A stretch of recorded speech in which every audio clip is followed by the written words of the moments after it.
Okay, so we are in the middle of chapter 3. Let's say we're in the top of page, if you're following along in the Sefer, top of page 14 on the top, it says 13 on the bottom. The paginations are different on the top and the bottom. Um, Let me just go through a little bit of a review. I want to finish chapter 3 today. So let's go a little bit of a review what we're talking about. The Alter Rebbe is now describing the makeup of the soul. The soul is made up of various powers, abilities, strengths. The Alter Rebbe divided them up into two, basically the intellectual faculties and the emotional faculties. And in the very beginning of chapter 3, he describes the relationship with how the intellect works. And the Alter Rebbe says the three intellectual faculties of the soul are Chachma, Bina, Das, which we translate as wisdom, understanding, and knowledge. But that's not really an accurate translation. It's what the Hebrew words mean. But in context, when the Alter Rebbe is describing these soul powers, it's not really a good translation. It doesn't really tell us what is wisdom, what is understanding, what's the difference, what is knowledge. So the Alter Rebbe describes the relationship between these three intellectual faculties. And basically, these are three stages of comprehension and cognition. And the three stages are as follows. Chachma, and I'm just going to go through it very briefly because we went through it last week at great length, but Chachma is sort of the conception of the intellectual idea. So in other words, let's say if the teacher is teaching something, a brand new concept, and it's a concept that we haven't grasped before. It doesn't even have to be something spiritual. It could be geometry, algebra, whatever it may be. And it's a concept that we haven't grasped before. So the first step when the teacher is explaining it, my first step in actually understanding it is that flash where I get it. I get what he's talking about. Now, if you would freeze me at that point and ask me to explain it, I can't do it yet. I don't have all the words yet. I don't have it broken down into all the details, but I have the initial flash of conception of the idea. And then from that initial, that's chachma. That is chachma.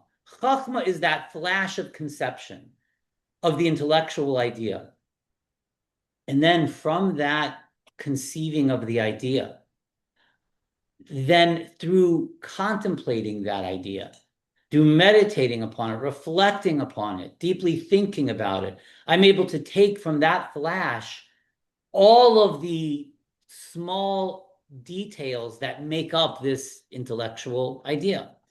And when I comprehend all of those small details, in other words, I now fully am comprehending the idea to the point where I can break it down into all of its details. I can now explain it. That is Bina.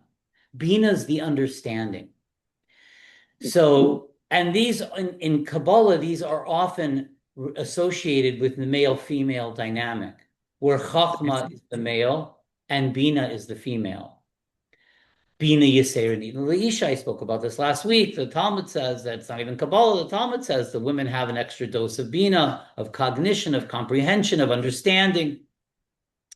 So these are really the two stages of understanding any intellectual idea, whether it be spiritual or physical. The reason why the Alter Rebbe describes the reason why this is so important is because right now we're not getting into any level of Avodas Hashem yet. The Alter Rebbe is literally just giving us the building blocks of knowledge. But this block that we're learning today, this is going to be the fundamental foundation of the Alter Rebbe's path in Avodas Hashem. This is why we're learning it. This is why he's teaching it. Right now, he's just teaching us the makeup of the soul. But if we back up a little bit and we see one of the things with Tanya is it's very easy to get lost in the trees and lose sight of the forest. because there's a lot of details.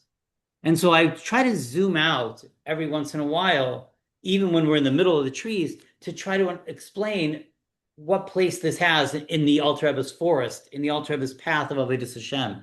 And basically, by the time we get to the end, what the Alter Rebbe is going to teach us is that the key to becoming, my daughter just joined the share.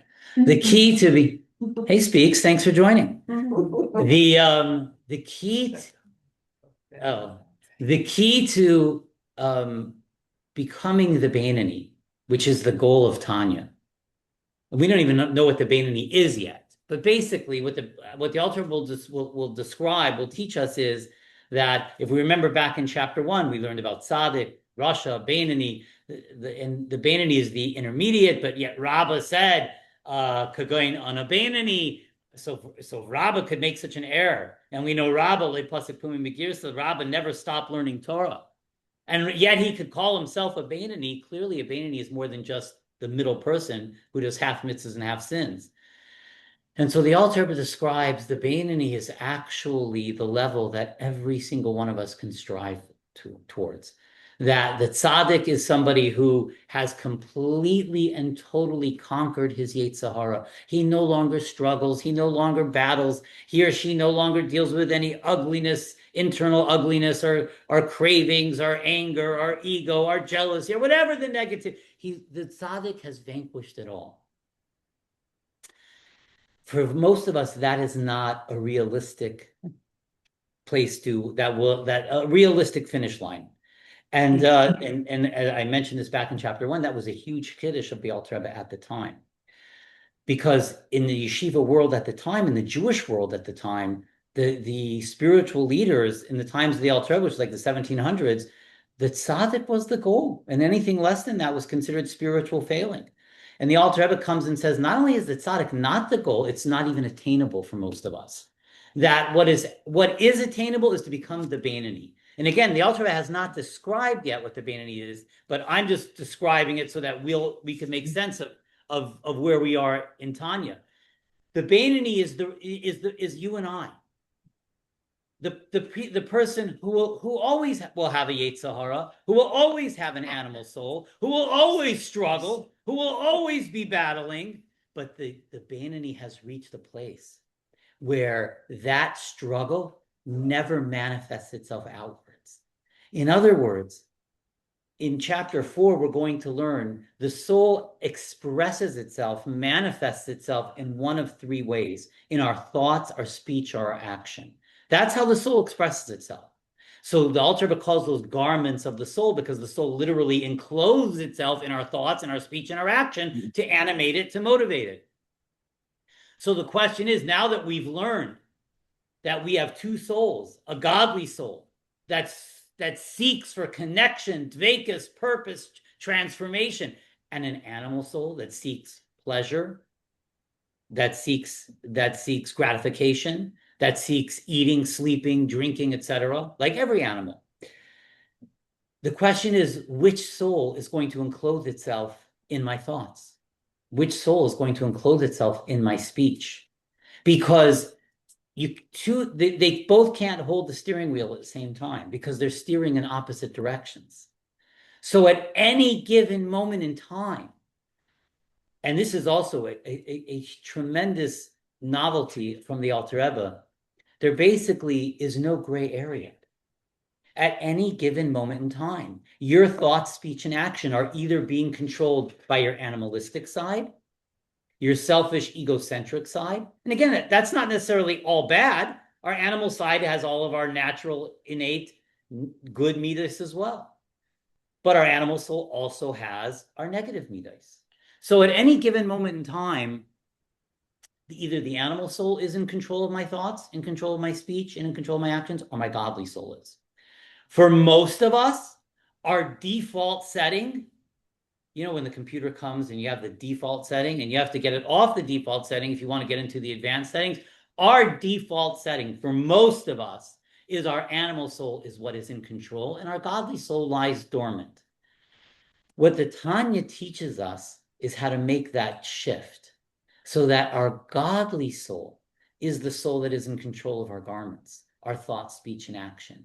And what the ultimate result of that is behavior control, that we are in full control of our behavior. So, but the question is, and that's the Bainani. That is the Bainani. The Bainani is one who has an animal soul.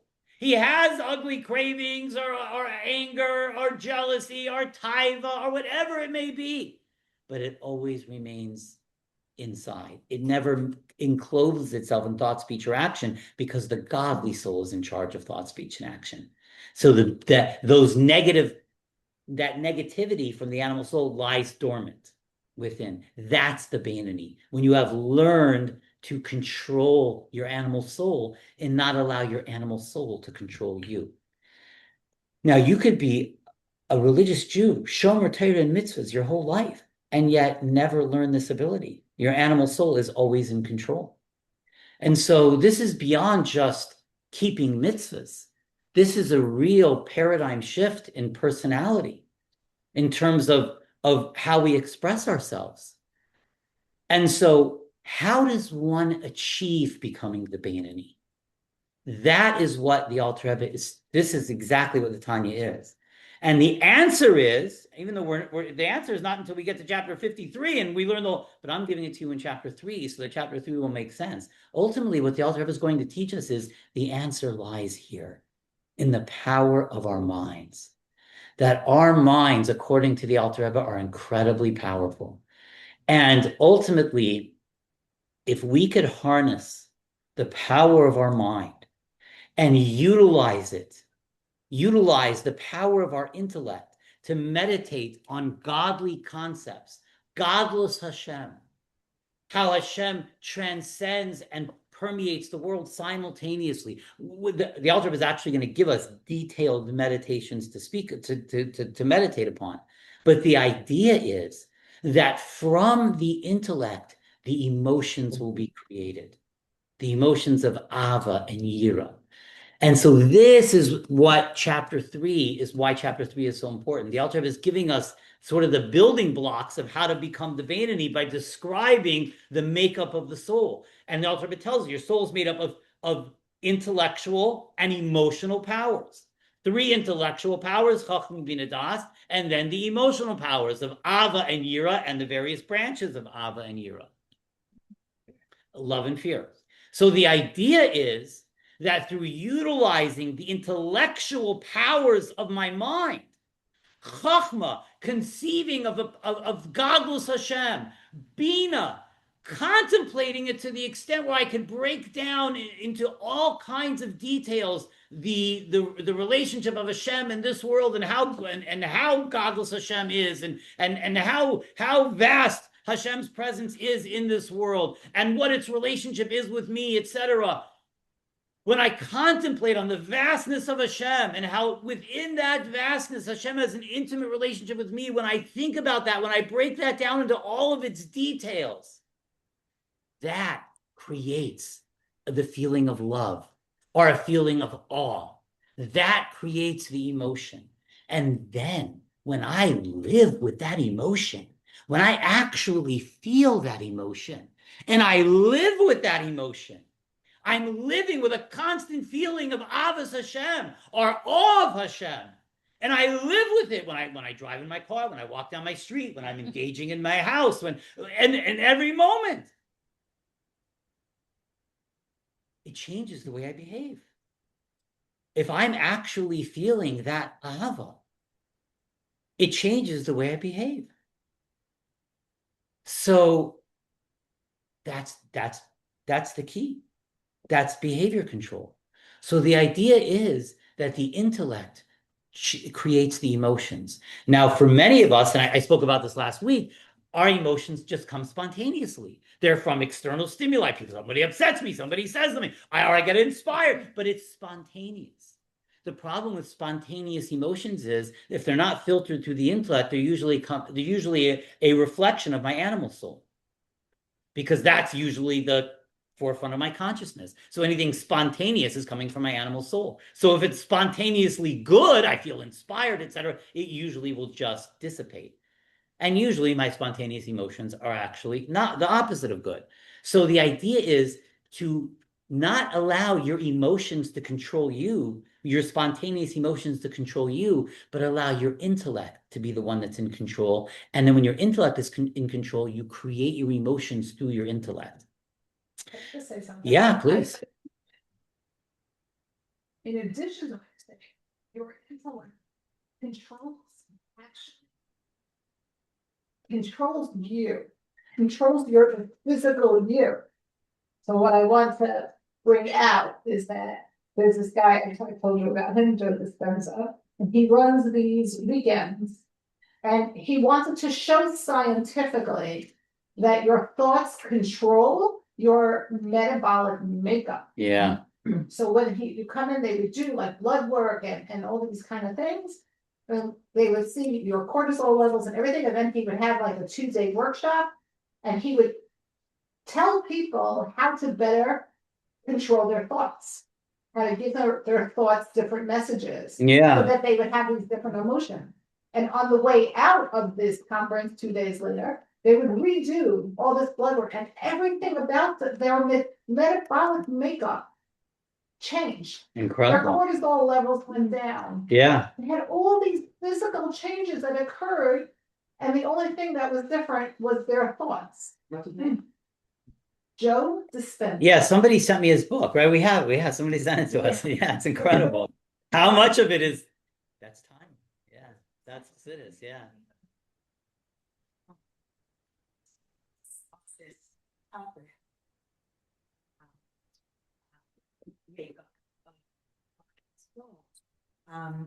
Gut, brain, health, gut health. And now I'm hopping finally what that means because of what you just said. We say, oh, my gut says do this, right? My gut says do. Yeah. That's really my spontaneous emotion. The question is, sometimes people will say, your gut. Yeah. What does that mean? Yeah. It means that if your gut is healthy, if you cleaned out your gut, this in that concept, then you don't have brain fog and you have mental clarity. So follow your gut when your gut is healthy, but don't go with your gut when your gut is not connected to your brain. There is a fascinating connection between physical and spiritual health, and yeah, 100%, because yeah, absolutely.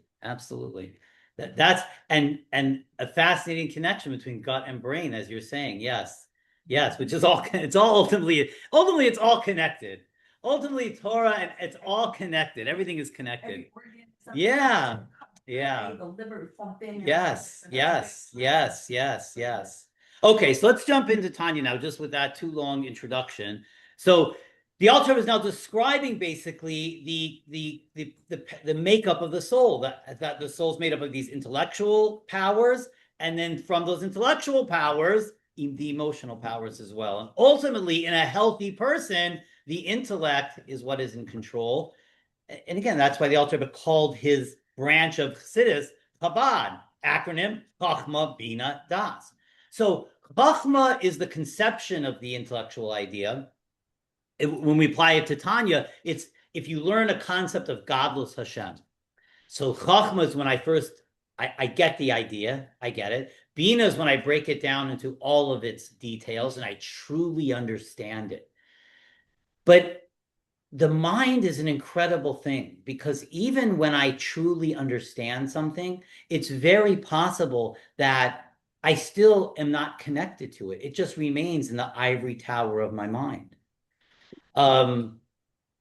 We all have certain intellectual understandings that we know are true, but we don't always connect to them and live by them. For example, what we eat. We know what's healthy and what's unhealthy. We know what we should be eating and what we shouldn't be eating, but we don't always live by that for whatever reason. So how do I take what I know to be true and actually connect to it? That is das. Das is connection. That's the best translation for it. So Chachma Bina Das, I would translate not wisdom, understanding, knowledge, but more in Tanya, more conception, cognition or comprehension would be Bina, and connection is Das. Connecting that which I understand to my emotions, to my actions. Otherwise, it just remains in the ivory tower of my mind where it's meant to come down. Everything that we learn, all the Torah that we learn, is not meant to just be kept in the ivory tower of our minds. We're meant to connect to it. It's meant to change us. It's meant to transform us. Okay. So now let's jump back into Tanya. We are, let's say, 1, 2, 3, 4 lines down from the bottom. Okay, so he just said, he was talking about what Bina is. Bina is really understanding something. When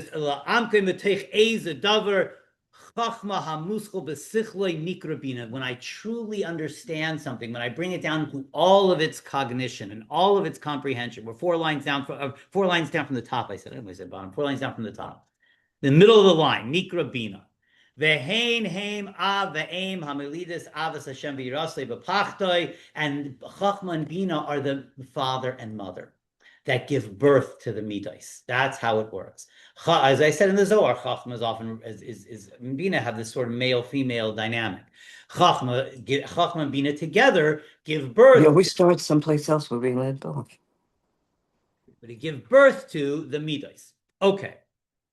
So hein av ve'aim hamelidus avas Hashem v'yirasei b'pachtoi, and ideally it is my chachma and bina when I conceive of an idea and I have comprehension of that idea that then create love of that idea, are the opposite. I'm repelled from that idea, etc. Ki haseichel shebenefesh hamascheles kshemisbeinen u'ma'amik moed b'gdulas Hashem. And this is the role of the intellect. The intellect of the soul meditates, contemplates on Gadlus Hashem. For example, he gives an example meditation. Echu mamali kol almin, v'seviv kol almin. How Hashem, on one hand, is so lofty, he transcends the entire physical universe.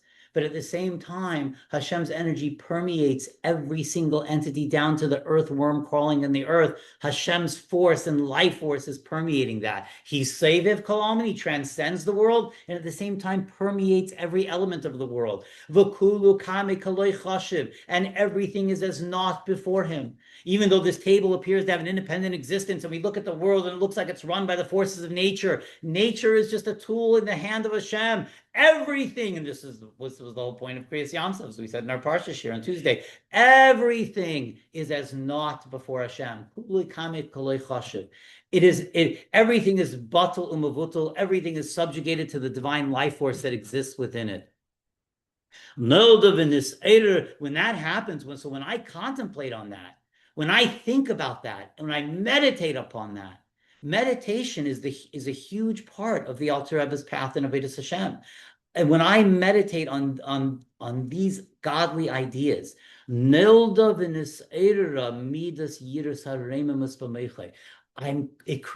gives birth, it arouses within me a tremendous awe of Hashem's presence. I feel a sense of awe standing in Hashem's presence. Honestly, it's not easy to feel that.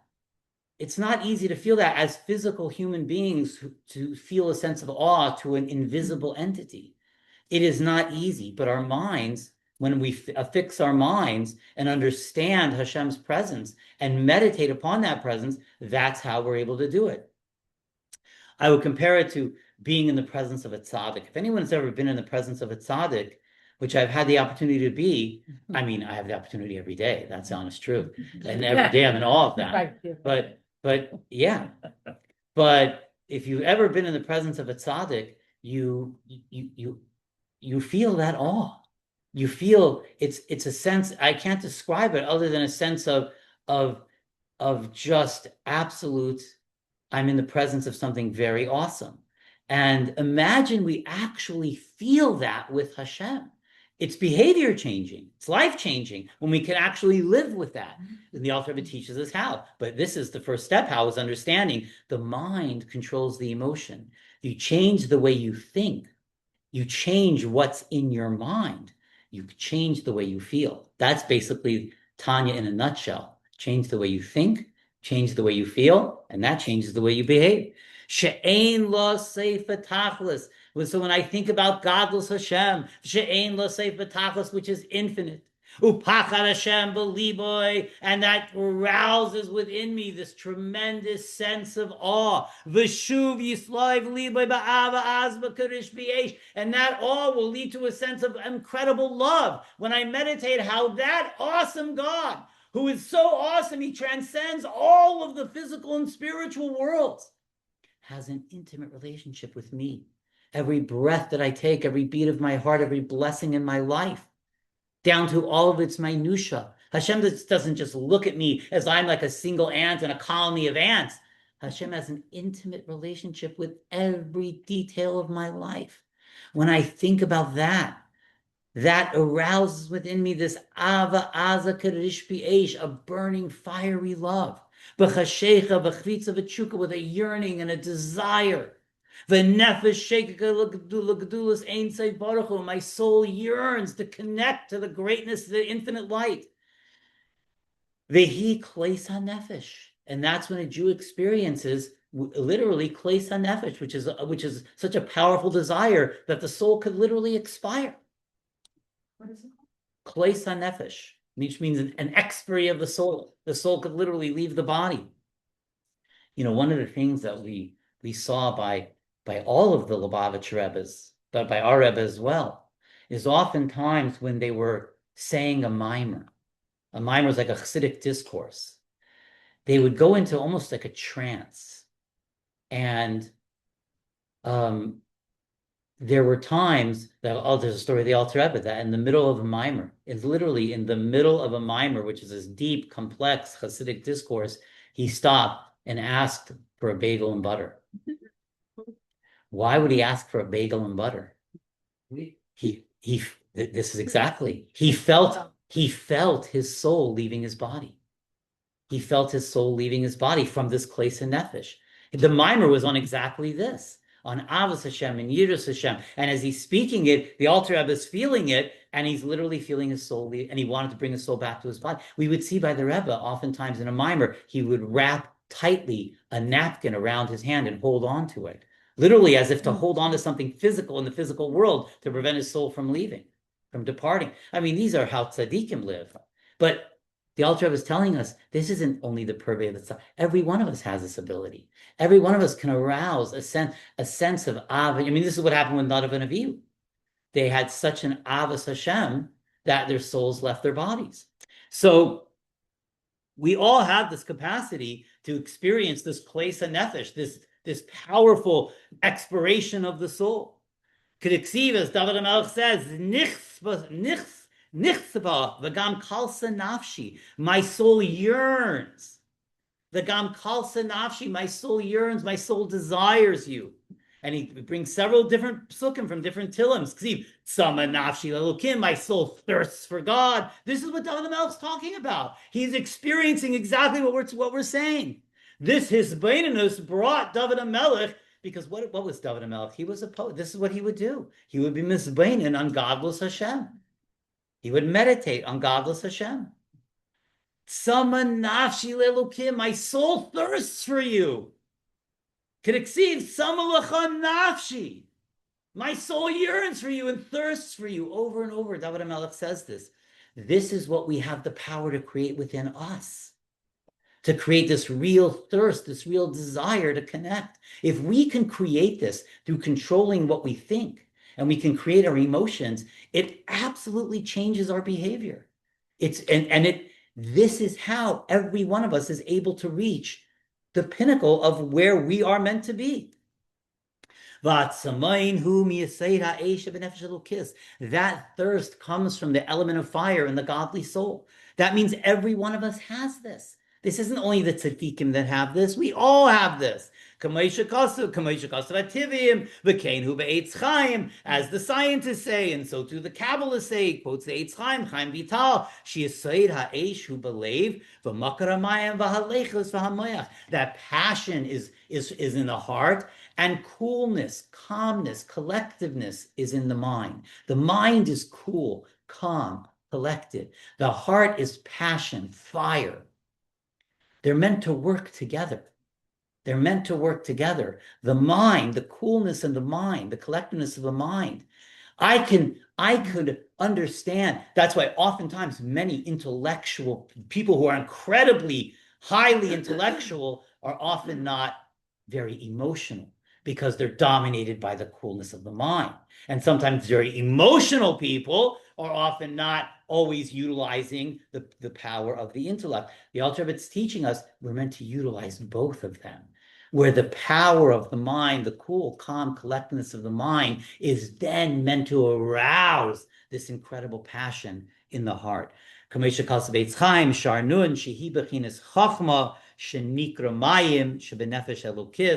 The chachma, the brain, is called the water, the mayim, the coolness of the godly soul, whereas the emotion, the heart, is the fire of the godly soul. Vashar midas kulan hein anfe hayira va'ava v'tildasein, and all of the other soul emotional powers are basically branches of either love or awe. So love and awe are the two main emotions that the intellect is meant to inspire, and all the other emotions are Tiferes, Netzach, Hod, Yesod, Malchus. These are all offshoots or branches of Ava and Yira. So this is the makeup of the soul. The soul is made up of the three intellectual powers, Chachma, Bina, Das, and then Ava and Yira, and all of those branches. So emotion is very much a soul power. We think of emotion as a physical thing, but emotion is a soul thing. We feel emotion after the soul leaves the body. The body no longer feels emotion. The soul still feels emotion. The soul still feels love. The soul still feels awe.